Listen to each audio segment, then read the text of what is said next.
대구 얘기를 한번 해보죠. 지방선거 대진표가 지금 반 이상 지금 짜여져 있습니다. 그래서 대구에서는 김부겸 바람이 이제 세다. 다 이렇게 얘기하고 있는데 실제로 그 지역 여론조사에도 보면은 김부겸 전 총리한테 맞서도 이길 사람이 현재 없습니다. 대구시장 후보로서는. 그래 내가 김부겸 전 보기에는 총리 이번에 무난히 선거 승리하는 겁니까? 대구시장? 김부겸 전 총리가 굉장히 신중하신 분인데 승산이 없으면은 이번에 후보 수락을 안 했을 거예요. 근데 뭐 각종 여론조사를 볼 것 같으면 본인이 승산이 있다고 하는 것이 확인이 되니까 지금 후보를 수락하고서 일단 시장 후보가 됐기 때문에 또 더군다나 지금 이 국민의힘의 당의 내부 사정을 놓고 봤을 적에 이번에 대구에서 국민의힘이 승리하기는 굉장히 어려울 거라고 난 봐요.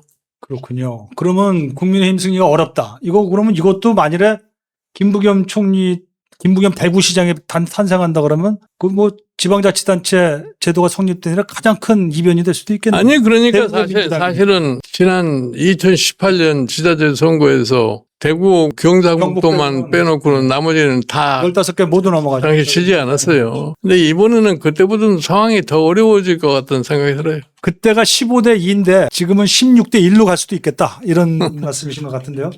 그래서 김부겸 전 총리는 그 보수의 본산 자부심을 갖고 있는 대구죠. 그 시민들의 마음을 접근하면서 아주 조심스럽게 지금 들어가는 것 같아요. 우리 김 총리의 얘기를 한번 좀 들어보시죠. 지역주의보다 더 높은 지역 소멸이란 절망의 벽을 넘고자 한다며 보수를 위해서라도 이번엔 회초리를 들어달라고 호소했습니다. 이번에는 대구가 앞장서서 국민의 힘을 버려야 합니다. 그래야 대한민국 정치의 진짜 보수가 살아납니다. 예, 보수를 살리려면 국민의힘을 버려달라 이겁니다. 예, 아니 그러니까 이 김부겸 총리가 지금 저런 얘기를 갖다 한다는 거는 국민의힘으로서는 굉장히 뼈아픈 소리라고 그걸 갖다 수용을 해야 돼요. 그러면 사실은 저런 얘기를 들었으면은 무엇을 시켜야지 국민의힘이 국민의 지지를 다시 받을 것인가를 생각해야 되는데 지금 국민의힘 지도부는 그런 거에 대한 별로 관심이 없어요. 그러니까 뭐 선거 결과는 내가 보기에는 뭐 뻔하다고 난 생각을 해요. 그 무슨 뭐 당리당략을 넣으면서 그 사리사욕공천이다 뭐 이런 식의 얘기까지 나오는 판인데 그 김 총리 얘기로 다시 돌아가면 지금 대구의 그 엑스코어 건물 있지 않습니까? 그거를 박정희 컨벤션 센터, 그 광주에 그 김대중 컨벤션 센터 있는 것처럼 이름을 박정희 컨벤션 센터로 바꾸자는 거고 하겠다는 거고 그다음에 거기 저 박근혜 대통령 그 집도 한번 방문해 보겠다 이러고 있는데 이런 것들이 어떻게 좀 잘 먹힐 것 같습니까? 내가 보기에는 대구 시민들한테 꼭 그런 얘기를 해야 할 필요가 있는지 나는 그렇게 생각을 해요. 아 왜요? 그 자체가 무슨 크게 영향을 미칠 거라고 나는 보질 않아요. 지금 사실은 우리나라 볼 것 같으면은 1980년 이후에 출생한 사람들, 그 사람들의 경우에는 박정희라는 사람이 어떤 사람인지도 잘 몰라요. 예. 그리고 자꾸 무슨 과거 집착을 하는 나는 소리를 하는 난 정치인들은 이해가 잘 안 가요. 대구 시민들의 좀 뭐랄까 그 특성상 그 약간 보수성이라고 할까 그런 거에 호소하는 바람이 있겠다 싶어서 이러는 것 같습니다. 난 내가 보기에는 대구 시민들 자체가 보수성이라는 거 보도 대구 경북이라는 것이 과거에 박정희 대통령도 지역적인 그런 편향성 때문에 계속해서 이제 그 정당을 지지해 왔는 거지. 그 사람들이 이념적으로 꼭 보수적이라고 나는 그렇게 생각하지 않아요. 그래서 그 김부겸 총리가 너무 그렇게 박정희 대통령, 박근혜 대통령 너무 의식하지 않는 것도 괜찮다 이런 말씀이죠. 아니 그런 거죠. 그 인간적인 지지 이런 심정을 그 당을 한때 그 당의 경력을 넘어서서 지지한 행위 자체는 어떻습니까? 뭐 지지자 개인적으로 봤을 적에 김부겸 후보가 국민의힘의 다른 후보보다도 여러 가지 역량이나 모든 것을 위해서 대구 발전을 위해서 더 훌륭하다고 생각하면은 뭐 그렇게 지지할 수도 있는 거죠. 그 자체는 뭐 별 문제가 아닌데 그 좀 말하는 말씨나 이런 것들은 좀 봐야 되겠군요. 오늘 아주 뉴스가 좀 있습니다. 주호영 의원입니다. 국회 부의장이 오늘 그 기자회견을 해서 무소속 출마 가능성은 여전히 열어두고 그다음에 무엇보다도 장동혁 대표 퇴진하라 이렇게 얘기를 했어요. 그 무소속 출마 가능성 어떻게 보시는지 어떻게 생각하십니까? 나도 오늘 기자회견을 가다 내가 다투도 봤어요. 그런데 뭐 참 주호영 의원이 굉장히 원래 신중한 사람이고 그래도 6선 동안 국회 생활을 했기 때문에 정치적으로도 매우 성숙한 분이라고 내가 생각을 하는데 오늘 가서 굉장히 사실 격앙된 상황에서 무적인 경험이죠. 분노하고. 기자회견을 하는 것 같은데, 그러니까 사실은 뭐 장동혁 대표가 지금 선거에 임하는 자세는 대표로서의 온당치 않은 건 사실이에요. 그러니까 조영 의원께서 굉장히 거기에 대한 맹공을 가하고 선거에 가장 장애로 작용하는 것이 대표다. 그러니까 대표가 거취를 갖다가 좀 빨리 밝히는 것이 좋겠다 이런 얘기를 하는 거 아니에요? 근데 이제 사실은 뭐 무소속으로 출마하느냐 안 하느냐는 더 기다려봐야 아는 거지. 지금 당장에 조영 대표가 무소속 출마를 열어놨다고 그래서 꼭 무소속으로 출마한다고 단정할 필요는 없다고 봅니다. 더 재밌는 얘기를 제가 좀 들었는데요. 그 주호영 의원이 그 사석에서 어떤 분한테 2030년 대선은 한동훈 후보로 나갈 수밖에 없지 않냐. 국민의힘 보수가. 이런 얘기를 한다고 해요.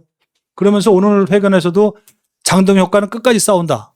그리고 보수 재건을 할 것이다. 이렇게 얘기를 해서 한동훈 대표 쪽과 상당히 뭔가 그 공감이나 교감이 지금 있는 것 같습니다. 어떻게 두 사람이 결합하는 게 어떤 시너지 같은 게 있을 것 같습니까? 그건 모르겠어요. 두 사람이 어떤 관계에서 네. 그런 얘기가 나왔는지 모르겠지만 지금 뭐 이 조영 의원께서 2030년에 소위 보수의 대권 주자로서는 한동훈밖에 없지 않느냐 하는 얘기는 지난번 소위 대통령 선거를 앞두고 김문수 후보하고 네. 한동훈 후보가 마지막까지 경쟁을 하지 않았어요? 그렇습니다. 그러니까 소위 그 당시에 경쟁하는 과정에서도 한동훈 후보가 35% 이상의 득표율을 가졌던 거란 말이에요. 예. 그런 걸 미루어 봤을 적에 지금 현재 그쪽 진영에서 볼 것 같으면은 그만한 소위 후보감이 없다고 생각하니까 아마 조영 그 의원께서 그렇게 얘기를 하지 않았나 이렇게 생각을 해요. 우리 위원장님은 한동훈의 대통령 후보감 그거 어떻게 보세요? 아니요, 앞으로 시간이 많이 남아있으니까, 그동안에 이제 한동훈 후보의 정치적인 노력에 따라서 사실 후보감으로서 완전히 성숙해질 수도 있고, 그렇지 못할 수도 있을 것이니까, 그건 한동훈 지금 전 대표가 어떻게 처시를 향해 달렸다고 난 봐요. 한동훈 지금 전 대표가 정치적인 행위를 결정하는데 굉장히 냉철하게 생각할 필요가 있다고 봐요. 그럼 여전히 늘 위원장님께서 말씀하시지만 지금은 말하면 그런 국회의원 자리 하나하나에 그렇게 신경 안 쓰는 게 나을 것이다. 그러죠. 참을 때는 좀 참아야 되는데, 모든 기회에 다 같이 뛰어야 되겠다고 생각을, 거기서 상처밖에 나오는 게 없어요. 그렇다면 어떻게 움직이면 좋겠습니까, 현재? 아니, 그러니까. 지방선거 앞두고 전후에서. 한동훈 대표는 솔직하게 얘기해서 지금 아주 어려운 비바람을 많이 맞아야 돼요. 비바람을 많이 맞아요. 네, 그렇게 해가지고서 사실은 지도자로서의 뿌리를 갖다 좀 더 깊게 내리는 그런 과정을 갖다가 본인 스스로가 거칠 필요가 있다고 나는 생각을 해요. 예, 이제 부산 얘기 좀 넘어갈까요? 새 변수가 나타났어요. 하정우 청와대 AI 수석입니다. 전재수 시장 출마자가 보니까 고등학교 후배더군요.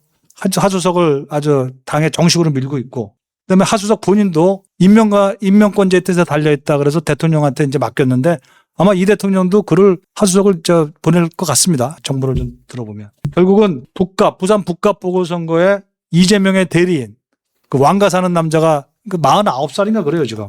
나오는 셈인데 이렇게 되면 거기도 역시 한동훈, 조국 같이 또 넘북 서로 보고 있거든요. 그 부산시장 전체 혹은 부산 북갑 선거 어떤 판도 같은 거 어떻게 예상이 좀 되십니까? 내가 보기에 지금 전재수 의원이 부산시장 후보로 다 확정이 돼가지고서 부산 북구 갑이 비게 되면은 지금 전재수 의원이 민주당으로서는 유일한 부산의 국회의원 아니에요. 현재 18명 중에 한 명. 그러니까 민주당의 입장에서는 그거를 다시 지켜야 된다고 하는 그런 절박감이 있을 거예요. 그런데 마땅한 후보감이 없으니까 지금 하정우 지금 AI 수석을 갖다가 거기에 내보내야 되겠다 이렇게 얘기를 하는데 그건 뭐 당이나 이재명 대통령이 어떻게 결정을 하냐에 따라서 앞으로 뭐 판단이 서겠지만 이재명 대통령의 입장으로서는 하정우 지금 AI 수석이라는 것은 앞으로 AI 시대를 갖다가 지금 준비한다고 해가지고서 지금 청와대 AI 수석이라는 자리까지 만들어가지고 데려간 사람 아니에요. 이 대통령의 공약이죠.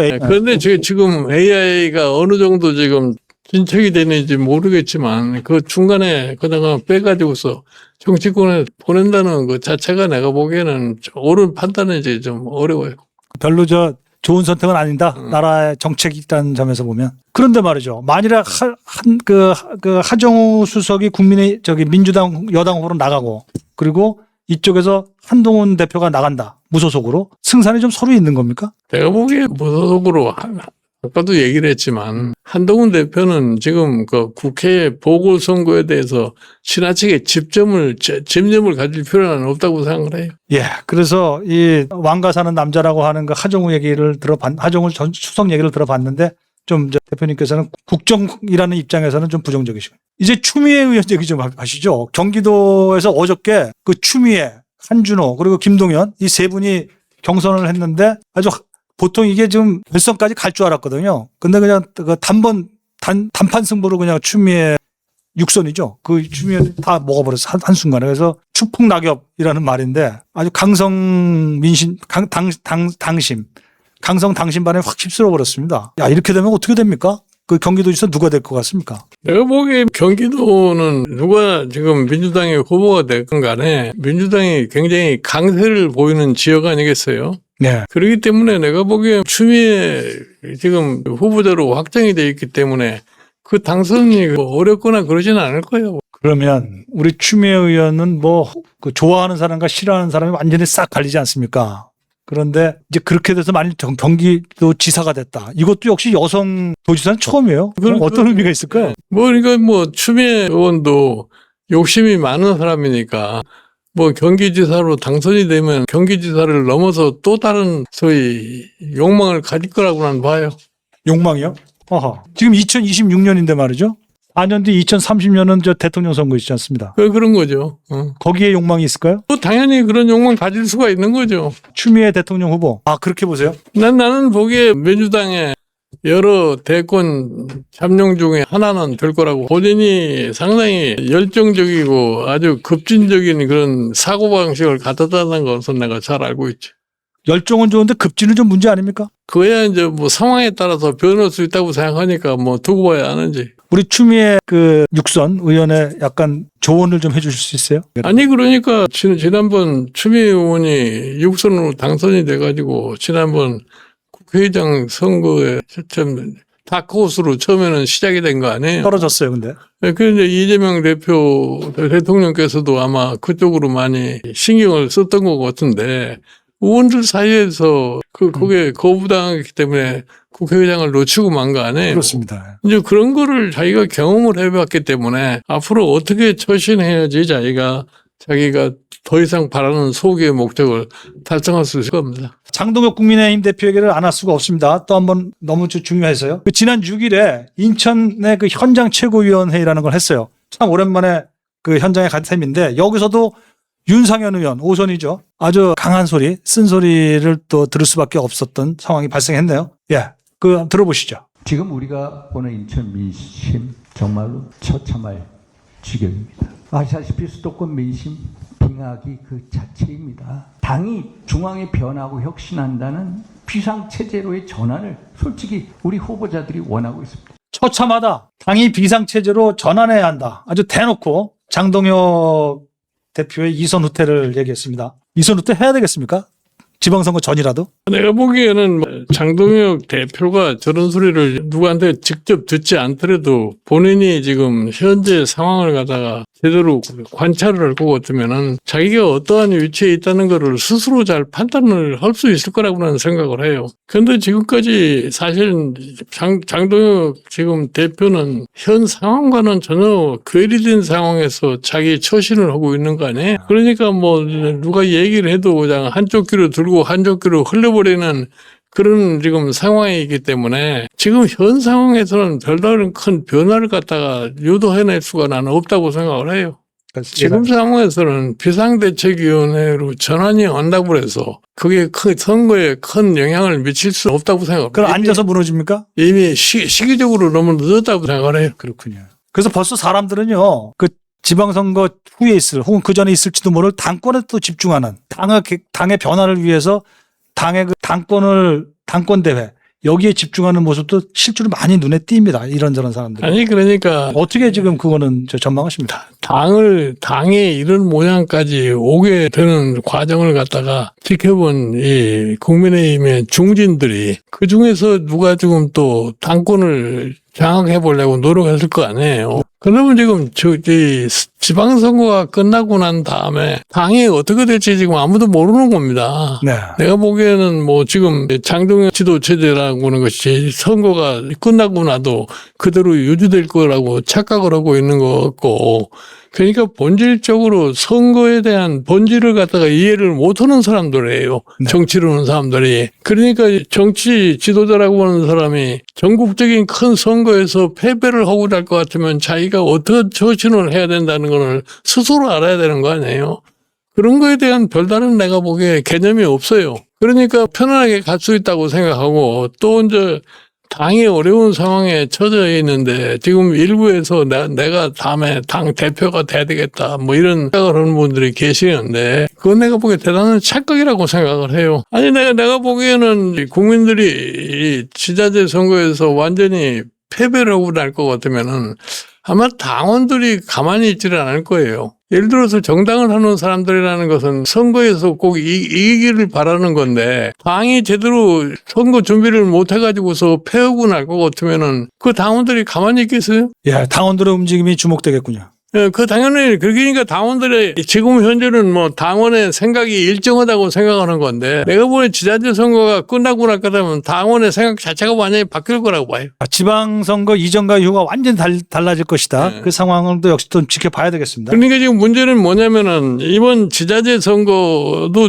중요하지만 2년 후에 실시될 총선거를 어떻게 생각할 거냐. 그러니까 2028년 총선을 이제 준비해야 될 지금 상황이에요. 이번 지자체 선거 끝나면은. 그렇습니다. 만약에 2028년에 총선에서 지금 이 국민의힘이 지금과 같은 의석밖에 못 얻, 나는 솔직히 해서 대한민국 민주주의 발전에 있어서 굉장히 어려움이 있을 거라고는 생각을 해요. 그러니까 대한민국의 민주주의 발전을 하기 위해서도 어느 정도 여야가 균형을 맞춰서 갈 수 있는 역량을 배양을 해야 되는데, 그런 역량을 갖다가 국민의힘이 배양을 못할 것 같으면 국민의힘은 정당으로서의 의무를 제대로 이행하지 못한다고 나는 봐요.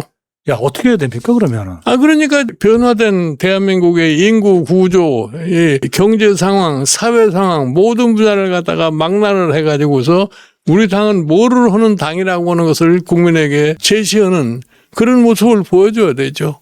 2028년 총선에도 무너지게 되면은 2016년, 2020년, 2024년, 2028년 4연속 최악의 상황에서 아주 괴멸을 할 수 있어요. 그렇게 된 거죠. 그럼 민주주의 위기가 닥칠 것이다. 그러니까 그렇게 가서 민주주의가 그래도 제대로 발전할 것 같으면 두 당이 그래도 비슷비슷하게 가야만이 서로 견제를 할 수 있고 해야 되는 건데, 한쪽이 너무 일방적으로 가버릴 것 같으면은 내가 보기에는 대한민국의 민주주의 장래를 위해서 굉장히 불행한 건데, 그 책무를 갖다가 국민의힘이 제대로 하느냐 못하느냐 달려 있다고 봐요.